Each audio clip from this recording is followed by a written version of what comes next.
Hello everyone. మన last time చెప్పిన మామిడి తోట 7 గేట్లు అనే స్టోరీకి కరెక్ట్ సమాధానం చెప్పింది సోమశేఖర్ ఫ్రమ్ విజయనగరం. ఇతను కరెక్ట్ సమాధానం చెప్పాడు. ఇతనికి అతను అడ్రస్ వచ్చేసి విజయనగరం అని చెప్పాడు. సో పూర్తి అడ్రస్ మనకి ఇంకా చెప్పలేదు.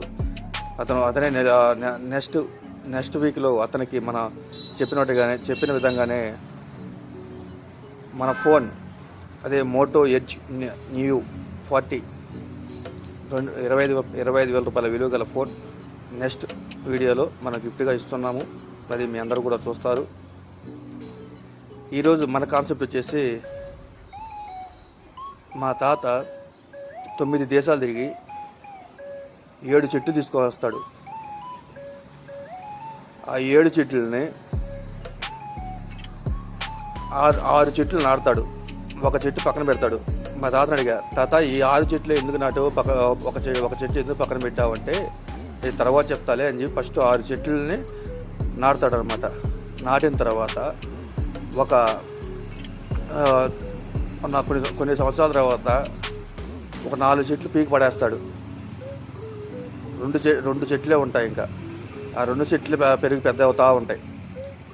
నాటిన చెట్టు ఏమో అట్నే ఒక చిన్న కుండలో పెట్టి పక్కన పెట్టి ఉంటాడు. అలా కొన్ని సంవత్సరాలు గడిచిన తర్వాత మళ్ళీ మా తాత లాస్ట్ ఎండింగ్ స్టేజ్కి వచ్చినప్పుడు, వేరే మనవడా ఈ చెట్టు నాటే సమయం స్టార్ట్ అయింది, పోయి ఈ చెట్టు నాటు అంటాడు. ఎందుకు తాత అంటే, ముందు నీకే తెలుసుదిలే, పోయి ఈ చెట్టు నాటు అంటాడు. అలా ఆ 3వ చెట్టు కూడా నాటుతాడు అన్నమాట. దీనికి కరెక్ట్ సమాధానం చెప్పిన వాళ్ళకి గిఫ్ట్ ఏందో మీరే చూసేయండి.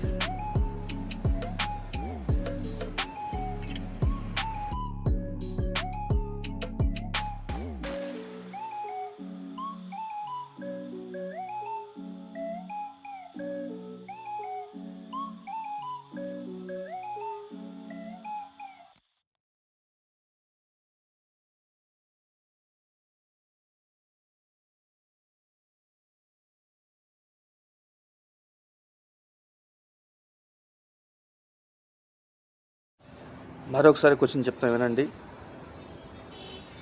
మా తాత 9 దేశాలు తిరిగి 7 చెట్లను తీసుకొస్తాడు. 7 చెట్లలో 6 చెట్లు నాటుతాడు.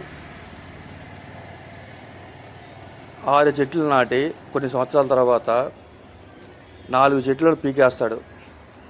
2 చెట్లే ఉంటాయి. మా తాత చివరి తీసుకొచ్చినప్పుడు, మనవడా ఇక ఈ 3వ చెట్టు కూడా నాటు, ఆ 2 పెద్ద చెట్లు, ఈ చిన్న ఇది కూడా, ఈ చెట్టు కూడా నాటు అంటాడు. దేనికి తాత అంటే, ఆ నాటు నీకే తెలుస్తుంది అని చెప్తాడు. అంటే ఈ 3 చెట్లు ఎందుకు నాటమన్నాడు, ఈ 3వ చెట్టు ఎందుకు నాటమన్నాడో నాకు తెలియదు. సో దీనికి కరెక్ట్గా ఎవరైనా సమాధానం చెప్తాడో వాళ్ళకి ఇందాక మీరు చూసిన గిఫ్ట్ వస్తుంది. Bye friends. మన ఛానల్ చూసేవాళ్ళు ఇంకా సబ్స్క్రైబ్ చేసుకోకపోతే సబ్స్క్రైబ్ చేసుకోండి. ఎవరైతే కరెక్ట్ సమాధానం కామెంట్లు చేస్తారో వాళ్ళకే గిఫ్ట్లు పంపించడం జరుగుతుంది. బాయ్.